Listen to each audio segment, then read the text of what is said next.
a couple of days later, we got our new knock sensor. So I'm going to get the knock sensor out of the box so I can show it to you. So here is our brand new knock sensor.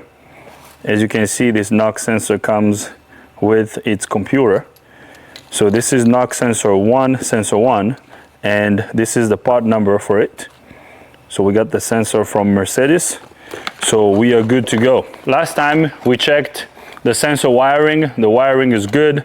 We determined that the sensor was taking too long to start reading the knocks in the exhaust system. So the sensor is defective. We're gonna replace it. We got the new sensor. So now let's go under the vehicle so we can get this new sensor installed. I'm gonna get the knock sensor computer disconnected. So right there, I got the electrical connector of the knock sensor disconnected.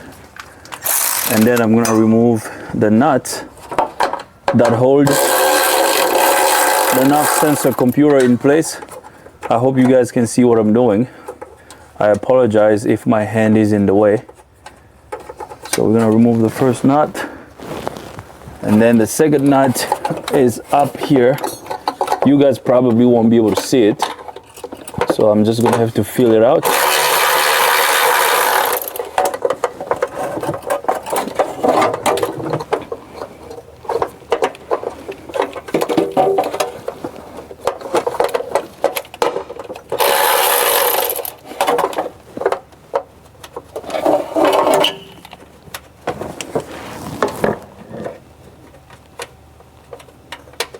All right, so I got the second nut removed.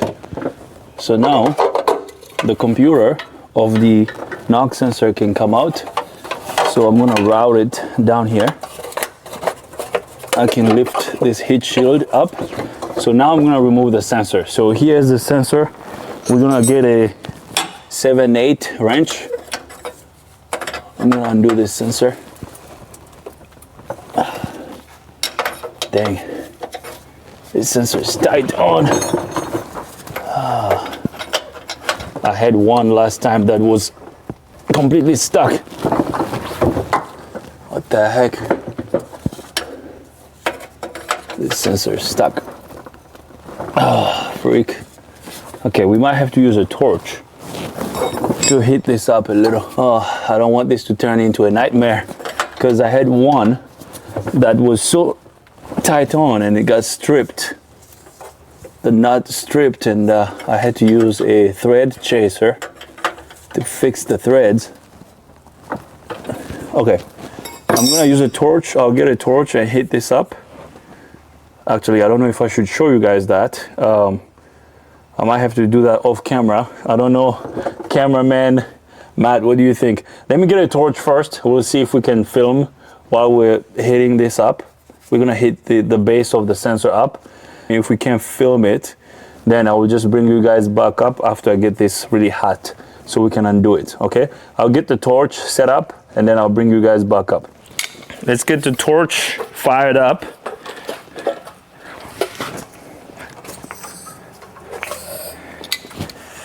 All right. Okay, everybody. We're gonna get this thing fired up. Now, I'm gonna step a little bit away from this.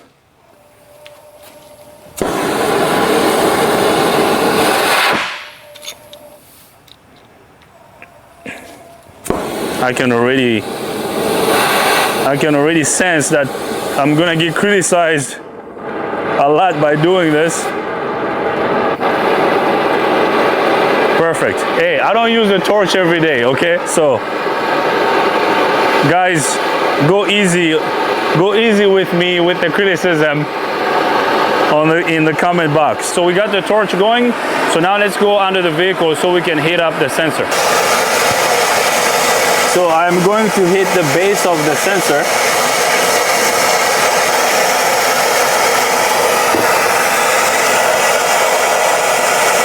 So we're gonna get it really hot, and then I'm gonna undo the nut of the sensor. All right, we got it as hot as I could. Okay, so now we're gonna try to undo. What in the world?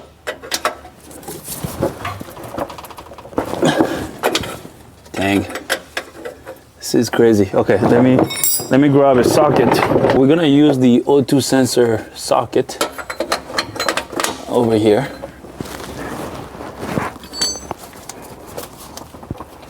There we go. Woo. Hallelujah. Oh, it's really hot. I'm gonna undo this little plastic rivet over here. Yeah, perfect. So now we're gonna get this socket on. Okay, so hopefully this knock sensor is gonna cooperate and come out very easily. I'm gonna work it out slowly here.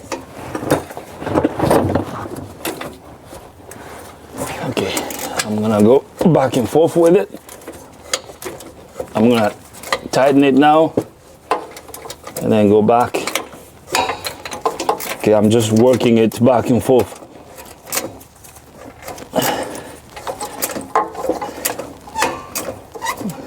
Yeah, okay. So I'm loosening and then I'm gonna tighten it again.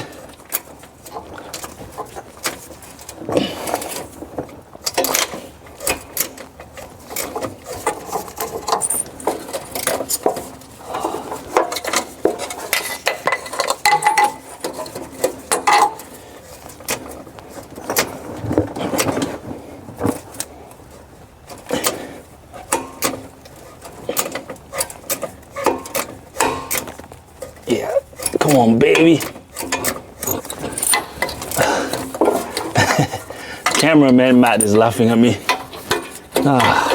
These sensors can be a nightmare sometimes. Yeah, okay.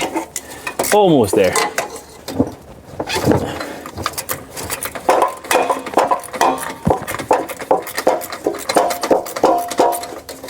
There she comes. Okay. One time I had a sensor that took me almost a day to remove.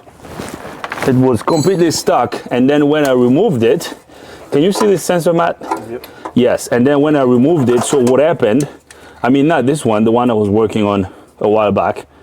So when I removed it, all these threads got ripped out, so they basically came out and damaged the nut on the sensor and the hole, the bung hole on the exhaust stream. So I had to use a thread chaser to fix the threads on this hole, and yeah, it was a mess. It took me about a day to just fix that. So I'm glad this one came out very easily. So this is the bad one. Okay, I'm gonna get it out of the way, and then I'm gonna grab the new one. All right, so here's our brand new sensor. I'm gonna get it out of the box. We're gonna remove this little cover here. There is a anti-seize compound on the sensor threads. Okay, so now we're gonna install our sensor. We're gonna make sure that the sensor is straight, and then I'm gonna screw in the nut. Let me make sure the nut goes in freely, and then we're gonna use our wrench to tighten it. Yeah, this step is very crucial. What you don't want to do is cross thread this nut, because that would not be good. That's not gonna be bueno. Okay. Okay, that's going in pretty easily.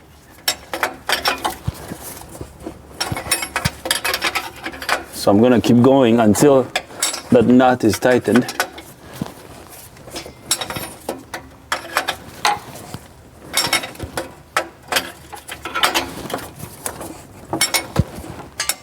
So changing these sensors is pretty straightforward, but sometimes this easy job can turn into a very difficult one. So just like they say, there are no easy jobs. So this is definitely One of them. All right, we're almost there.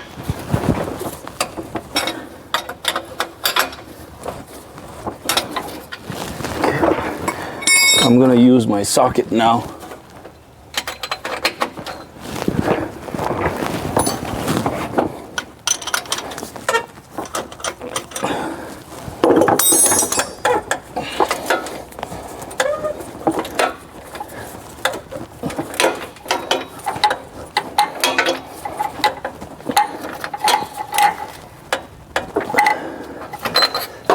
Alright, so that's tight. Let's make sure it's tight. Now we don't want to go gorilla on it, but we have to make sure that it's not loose to the point where it's gonna come unloose. Okay, that's good. So that's tightened. We don't want to tighten it too much. We have to make it easier for the person who's gonna do it next time. Hopefully it's not gonna fail anytime soon. So let me change my glove. We're gonna route the wiring of the sensor over this little heat shield over here. I don't know if you guys will be able to see this. So I'm going to bolt the sensor computer over here. And then I'm gonna get the nut of the sensor started. I mean the nuts that hold the sensor computer in place. Alright, so the computer of the knock sensor is installed. So now I'm going to tighten the nuts for it.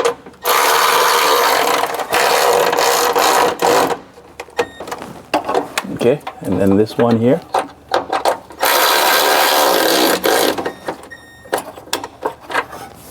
Okay, perfect. So now I'm gonna connect the electrical connector of the knock sensor, and then we're going to route our heat shield back here.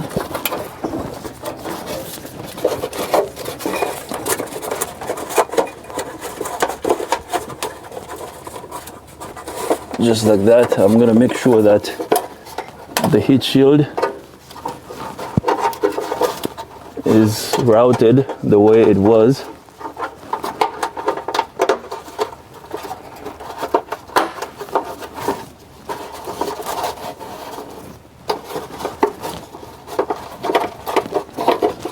Okay.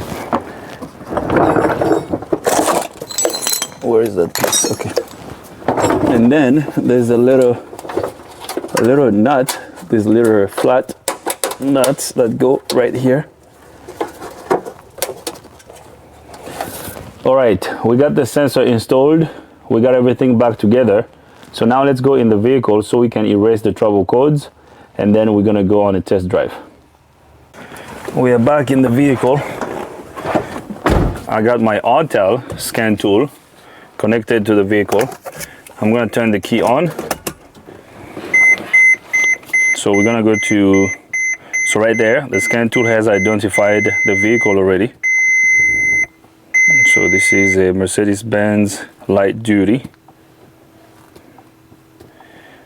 Now, after we erase the trouble codes, we're gonna have to teach in the new sensor into the engine computer. 2013, yeah, I think it's F1, diesel. Actually, I didn't know that gas spinners existed. The current function requires online services to be performed. Internet must be connected. Yes, we are. We're connected to the internet. Now, I know the Autel scan tool is a great tool. I love it. But for some reason, I like using the Snap-on scan tool better. Like the way the data and everything is written on the Snap-on scan tool, for some reason it makes more sense to me. Okay, so we're gonna list these codes. As you can see, we have a bunch of trouble codes about the knock sensor. So I'm gonna clear all these codes. So I'm gonna do a quick erase. Okay. Now we still have 3 codes in the engine computer. which are manufacturer specific. So let's go into the engine computer. We're going to go to special functions right here, teach in processes. So we're going to go to teach in process. We're going to go to initialization after replacement of components. So we're going to fire it right there, NOx sensors. This teach-in process must be carried out after replacing NOx sensor upstream of the SCR catalytic converter. This teach-in process must be carried out, okay, it's the same thing, after replacement of downstream. So you got to do the same process when you replace the upstream and the downstream NOx sensor. Requirements for each teach-in process: ignition on, combustion engine at standstill. Press continue button to start teach-in process.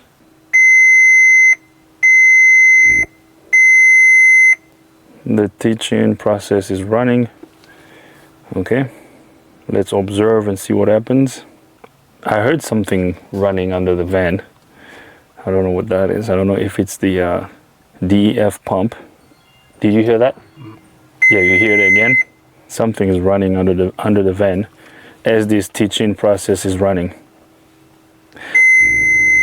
Actually, one thing I've noticed is that the DEF light is flashing on the dash. Actually, it stopped flashing. I don't know if it's going to do that again. This light over here was flashing.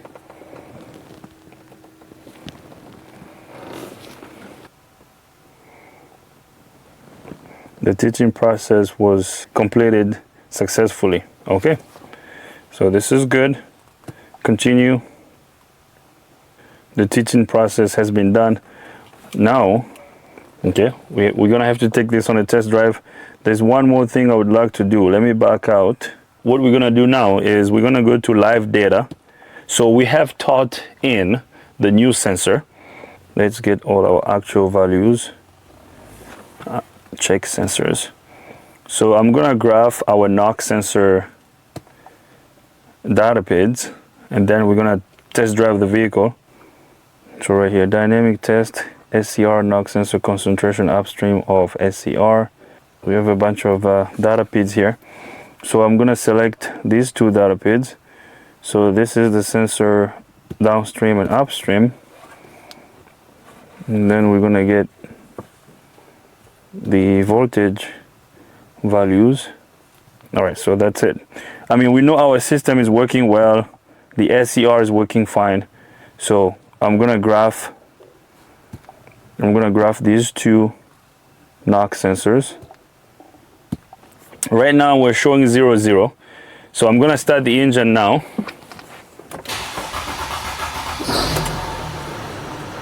The engine is running, the check engine light is off.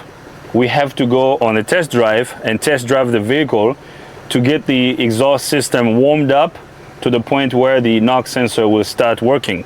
So once the NOx sensors start working, both these sensors should start reading at the same time, okay? We know the downstream one is good. We replaced the upstream one, which is this one over here. So we have to watch this one. And as soon as the downstream sensor starts updating, the upstream one should start updating also. So I'm going to put our scan tool over here.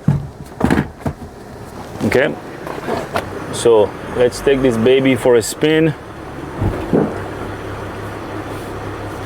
All right, so it's getting dark outside. I don't know how this is gonna go. I hope you guys can see me, or I hope you'll be able to see the scan tool. So let's go on a test drive and see what happens. We don't usually film at night. It's getting dark here and it's been a long day. So cameraman Matt said we have to get this done today. So we gotta do it. This is gonna be the first time we're filming at night because we wanna finish this van today because we have a lot of projects lined up for tomorrow.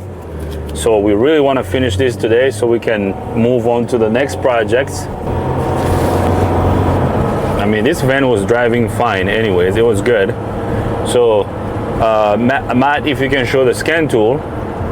So right now our NOx sensors haven't started updating yet. So we have to drive for a little bit for the sensors to start working. Now I know this is good, this is fixed. I know for sure that the issue was the sensor, but I just want to show you how both of them will start working at the same time. Now, I know when we were doing the testing, we used the snap-on scan tool, and now after doing the repair, we're using the ADBLUE scan tool. The reason is the teaching process. I cannot do the teaching process of the knock sensor with the snap-on scan tool.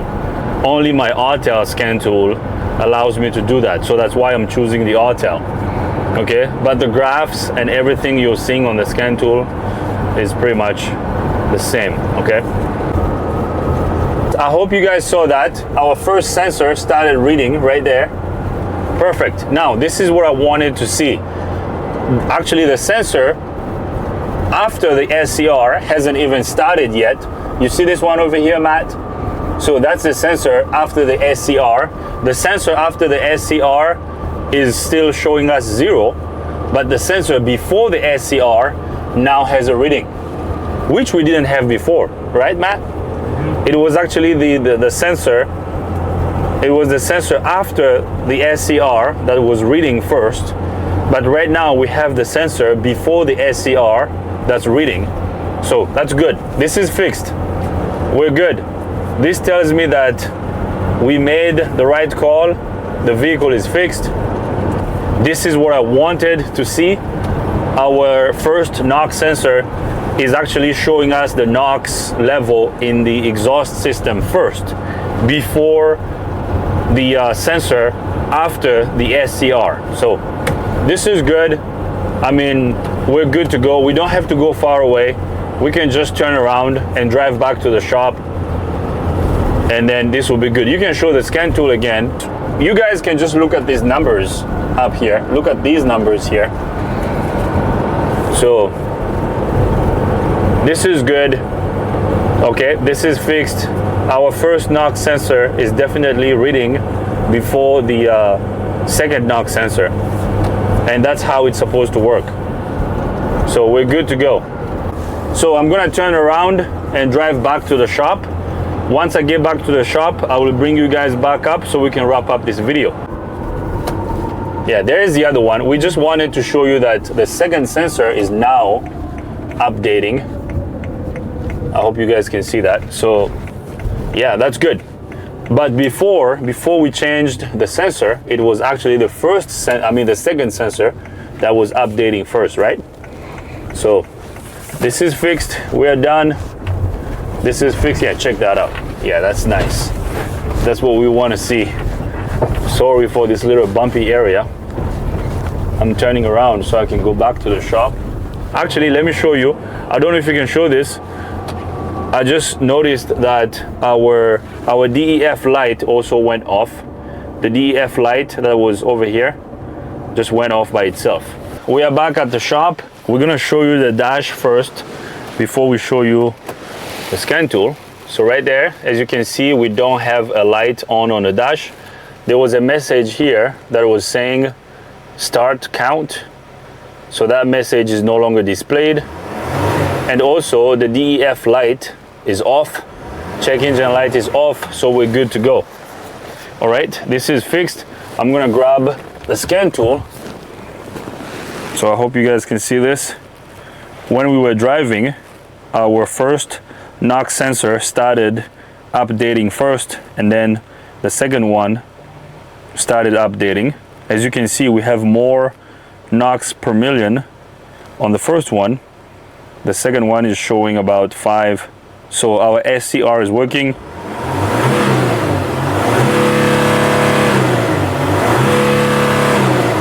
Okay, so this is good. It's fixed. We're good to go. I'm gonna turn off the engine. I'm gonna turn the key on. Let's back out. Let's go to trouble codes. Let's see what we got there. Okay, we still have these codes here. Let me clear them. Let's see if they're gonna clear. Okay, right there. Trouble codes not detected. I couldn't clear these codes first when we left the shop. Now these codes are gone. so that's good. Let's look at the codes again. Okay, trouble codes are not detected. So we're good. This is good to go. This is fixed. We're gonna have another happy customer. Mr. Lou is going to be happy. The owner of this vehicle, his name is Mr. Lou, and he drove all the way from Baltimore to come to us. Mr. Lou, thank you for your business. So now, let's get outside so we can wrap up this video. All right, guys, I'm gonna leave this right over here. This Mercedes Sprinter needed a knock sensor. We replaced the knock sensor.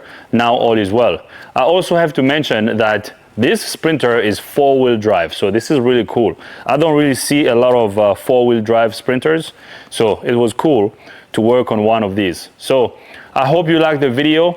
If you like the video, give it a thumbs up. If you don't like the video, give it a thumb down. But if you do, you gotta tell me why so we can make better videos in the future. If this is your first time here, subscribe to the channel.